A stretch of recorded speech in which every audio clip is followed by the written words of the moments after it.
Olá, tudo bem com você? Para quem não me conhece, eu sou a Gisele Mossato, sou neuropsicopedagoga, professora, atuo na área do reforço escolar especializado e no acompanhamento pedagógico. Muito bem, no dia de hoje nós vamos falar sobre sílabas, isso dentro da consciência fonológica. Aí você vai falar para mim assim, mas Gisele, eu sei, eu sou professora, eu sou alfabetizadora, trabalho há muitos anos na área da educação. Ou então, eu estudei, Gisele, famílias quando eu era criança, e a sequência é a seguinte: você entra lá, vogais, encontro vocálico, alfabeto, famílias silábicas, palavras, e assim foi. Será? Será que este é o melhor caminho a ser tomado? Nós, professores, sempre pregamos que devemos ser flexíveis, reflexivos, né? Refletir é importante e pregamos muito, mas será que nós vivemos isso? Então devemos refletir como está sendo o nosso caminho no ensino, porque o nosso grande intuito é formar indivíduos que sejam capazes de serem autônomos, terem potencial de transformar aí essa sociedade, serem questionadores, não dizerem sim para todas as coisas. E eu acredito que isso começa aqui, ó, na base, que é o mais importante, né? Uma casa bem feita, ela tem uma base bem feita, não é assim? Um alicerce. Então, a educação precisa desse alicerce. Então, na alfabetização é um momento muito importante de repensar como está sendo feito esse alicerce, esse momento de ensino-aprendizagem que é fundamental. Bato muito nessa tecla mesmo. E vocês podem até dizer assim que não precisa tanto, precisamos sim, né?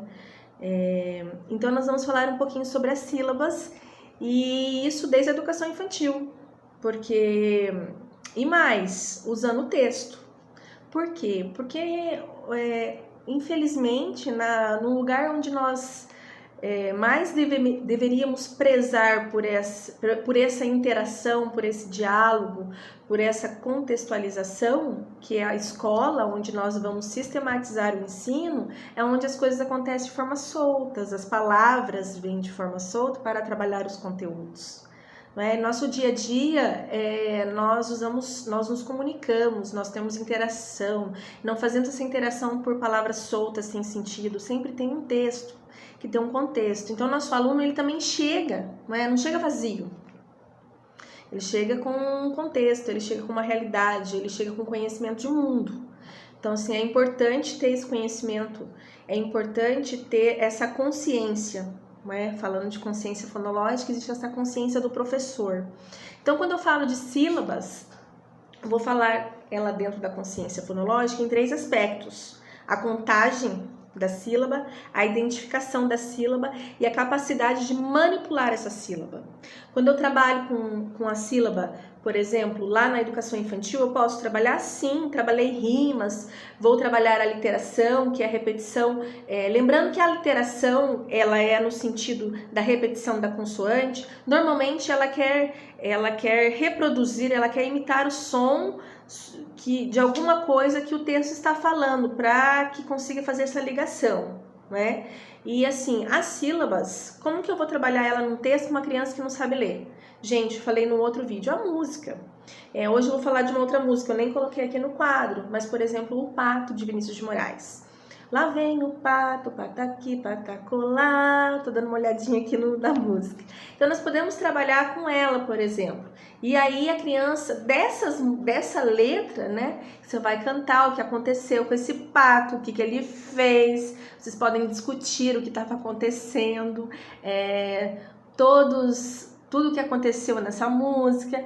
E assim você pode fazer o trabalho com a silabação, com a contagem dessas sílabas, tá? Mas como? A música toda não, você vai eleger algumas palavras para você fazer a contagem da sílaba com a criança. Olha, e coisa simples, a palma. Quando eu bato palma, enquanto eu falo, eu consigo ver quantas vezes que eu abri e fechei a minha boca. Isso eu vou trabalhar a consciência fonológica da criança no sentido de se atentar, de prestar atenção na quantidade das sílabas. Então, quando eu falo lá pato, eu fiz uma contagem. Então, a criança começa a associar que as palavras que são formadas por pedacinhos têm as quantidades de sílabas. Então, a consciência fonológica na contagem de sílabas. Depois, eu vou fazer essa consciência fonológica se voltar para a identificação. Eu posso eleger algumas palavras desse texto que eu escolhi, que não precisa ser esse, dessa música que você trabalhou, e eu vou colocar outras, vou pronunciar outras palavras para que a criança consiga identificar se existe na palavra e onde ela fica. Certo? Então, essa identificação, por exemplo, vamos aqui, pato, mapa. É um exemplo para você que já é adulto, porque o mapa, às vezes, a criança não tem conhecimento.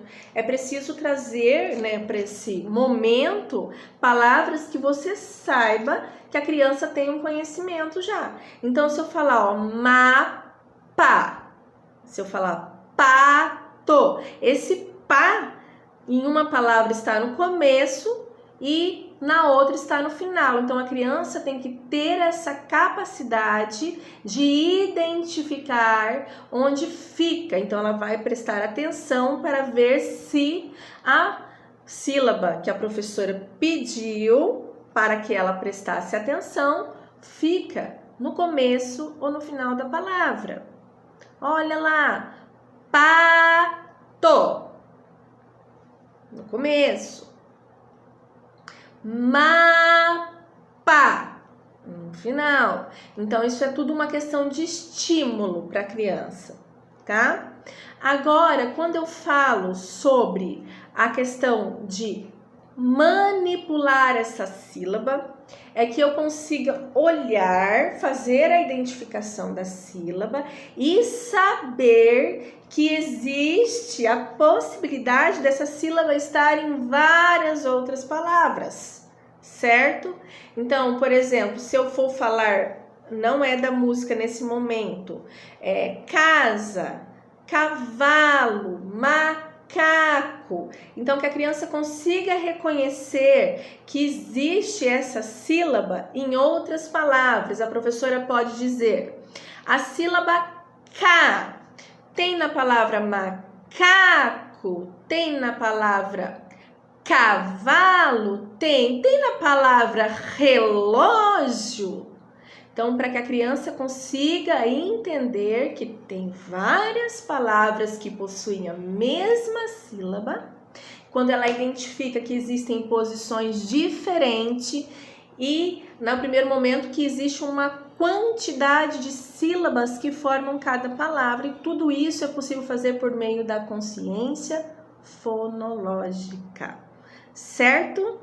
Então, eu espero que vocês gostem desse vídeo, que vocês comentem, que vocês compartilhem e que assim possamos fazer com que ele chegue em muitas e muitas pessoas, não só professores e professoras, mas pais que estão neste momento precisando. Os próximos vídeos eu vou começar a falar sobre a questão da aprendizagem no que se refere à parte da neurociência, a questão da percepção, a questão da memória, a questão dos distúrbios, das dificuldades de aprendizagem e como nós podemos fazer coisas simples no nosso dia a dia para auxiliar os nossos alunos da melhor maneira possível. Pense aí, repense a sua maneira de dar aula. Olha só, silabação, consciência fonológica na infância, com texto sem a criança aprender a ler. Dá para fazer. Um grande beijo e até o próximo vídeo.